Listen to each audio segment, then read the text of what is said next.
Hi, folks. You're with Tacitus today at your Pushback channel, and thank you for joining this radio live stream. In this essay, I'd like to talk about the sort of women who complain about the misogyny and why do you stop barking? I've got two dogs I'm looking after for a neighbour. And I've lost my train of thought now. Yes, that's because of you I've lost it. I'm getting looked at.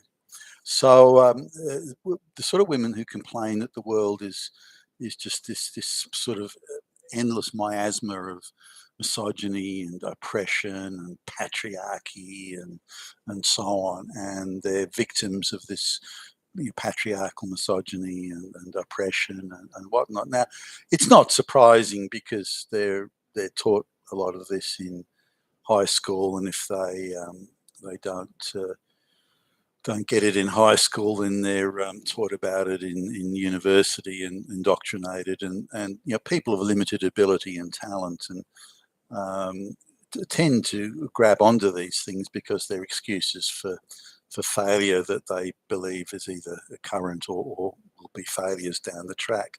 This fear of being judged, this fear of, but how do I know I'm going to succeed? How do I know everything's going to be all right? And if you're uncertain or doubtful, it means you're oppressed. And the reason you're oppressed is because of the patriarchy. And if it's a patriarch, then it must be fascism. If it's fascism, it must be Nazism. It must be Nazism, it must be Hitler. So anyway, here's the setting. Hot blonde chick from Eastern Europe, and but she goes to folks are doing all right actually. So she goes to university in Western Europe, does a sociology degree and a communications degree, both degrees that no one ever fails, both very girly degrees, both degrees for people who've got an IQ of 80. So and then she goes and gets a job in a multinational firm, gets a job, and she's just a general dog's body in the marketing department, which is where nearly all blonde sort of hot blonde chick dolly birds end up. I'm in marketing and so on. So she ends up doing that, and she's doing it for 2 years or 3 years, something like that, not very long. And then they send her over to one of their regional offices in the United States.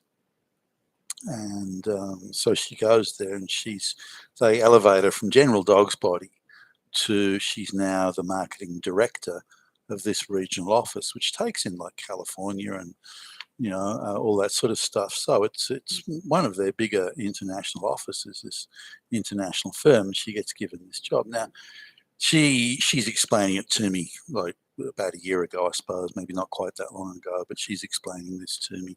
And then with her rich husband, they've moved to Australia. That's how I know them. But she insists that her promotion isn't because she's a hot piece of ass or anything. It's because she's a fucking genius, and a marketing genius, no less. And she's going to go over to America, and she's going to show all those old white men that she's heard about in university are all fascist, misogynist, patriarchal, oppressed. She's going to show them how things should be done. And those old men, they better show her some damn respect. She's not going to put up with any disrespecting by these people who've been in business for 30 or 40 years and so on. She's got maybe only has 2 years in the workforce, but that makes her an expert and means all those guys know nothing. And again, in the sociology studies in university, she's been told that they're all fascist, oppressor, misogynists, and so she's got every right to ignore them, push back, and finger wag them, and give them the moral lecturing that they damn well fucking deserve from her. So she's done. Now this is someone who's never really had a job or done anything in her life.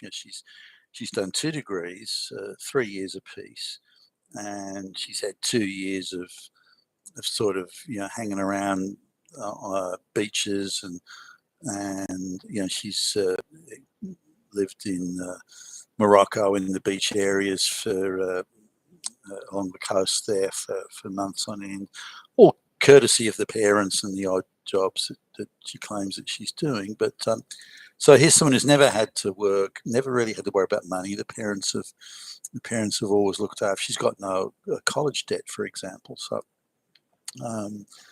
and then she gets a job in a marketing department. It's just a general dog's body. She's not doing anything.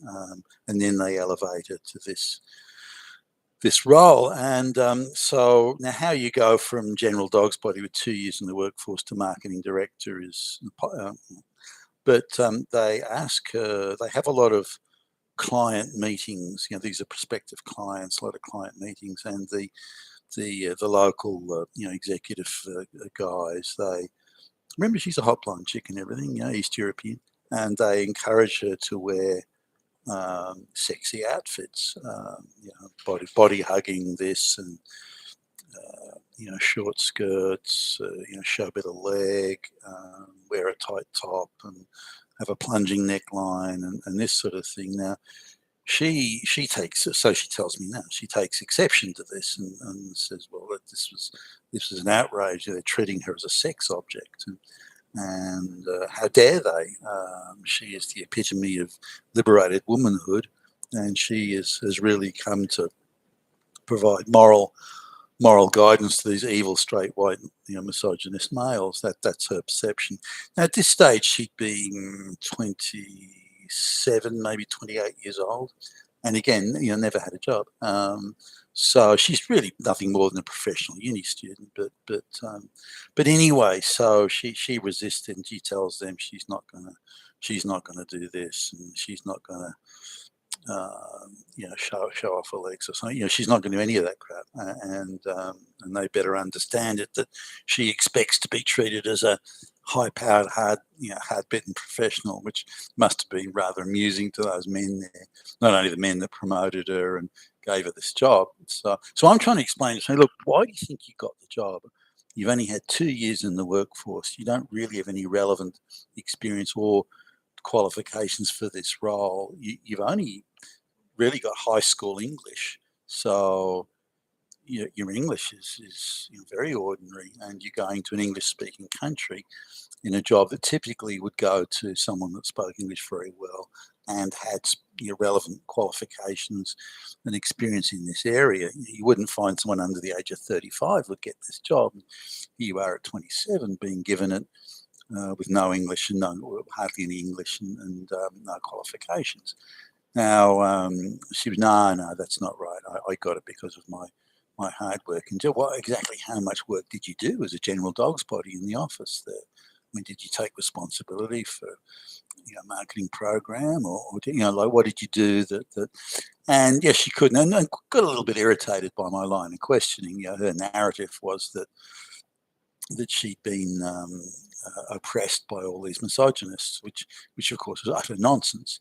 They'd given her a huge break, and if she'd taken it up, she would have done English at night school, or found some other way of brushing up her English, which again was two years in high school in Eastern Europe, for goodness sakes, and she would have then maybe. Because she's a hot, like if you went to central casting and said, send me a hot blonde marketing chick, they'd send you her. That's she had the look and the vibe down pat. Why do you think there's so many Dolly Bird, airy headed blonde chicks in marketing? That's the reason. And so half of them the only work they ever do is hanging around in the the cocktail nights for prospective clients. That's their only job, really. And so but she insists no.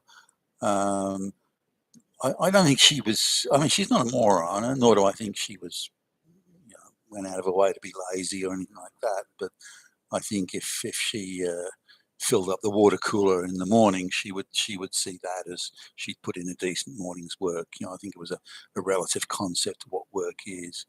And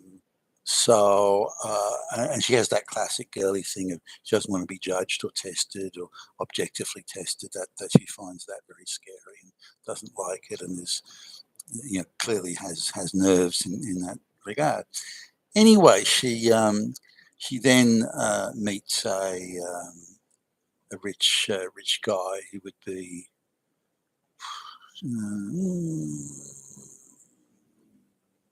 12, 15 years older than her, and maybe even older than that. But he's certainly very well to do. Not super rich, but she marries him, she'll never need to work again, and will be able to live in the multi-million-dollar house on the waterfront, and drive the top of the range Mercs and Beamers and that sort of thing, and we'll never have to think about money or anything like that. So she, without almost a second's thought, I think it's probably the first serious relationship she'd ever had. She marries the rich guy, and just in the way she tells it, she couldn't wait. Now, the way she explains it was she wanted to escape from all that evil, wicked, patriarchal oppression and misogyny in the workplace. Bear in mind that she's had less than 4 years working her entire life at this point, so she's hardly been overworked. But her view is that marrying a rich guy and leading a life of leisure and never having to worry about money, and more importantly, never having to work, is infinitely more preferable to actually working. So here's this woman complaining or saying on one side, I'm an independent woman fighting back against misogyny and patriarchy, fighting back against the man. But at the same time, I want to marry a rich guy and live a life of leisure. And but in her explaining, she's, well, look, I've got much more chance of controlling a husband and whining and pining and pouting and controlling him, or withdrawing sex or something. I've got much more chance of controlling him than I have of controlling a bunch of bosses that only are treating me as a sex object to bring new clients or new business in the door. So that was her sort of reasoning. But she, I pointed out that I phrased it a little bit more carefully than I am now. But she's just, if indeed the first situation was patriarchy and misogyny, and I would dispute that, then she's only substituted one patriarchy and misogyny for another. The second one is she only finds better. She doesn't have to do any work. The guy's out at work all day. He works long hours and this sort of thing. So she's got the task of helping him spend all his money, and driving around in fancy cars and going to tennis parties and so on. So she doesn't have to bother about it. But she's still convinced that the world is this misogynistic patriarchy. And here she is, the blonde Dolly Bird, who's done through marriage done very well for herself, and again never had to really do a lick of work in her life.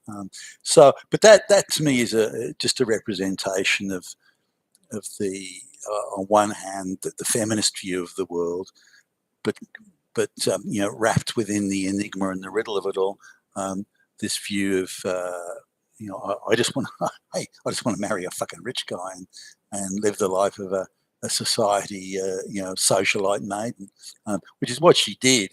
So it was interesting, her arguing, because she's still convinced that really she's a victim of oppression, was then, and really still is.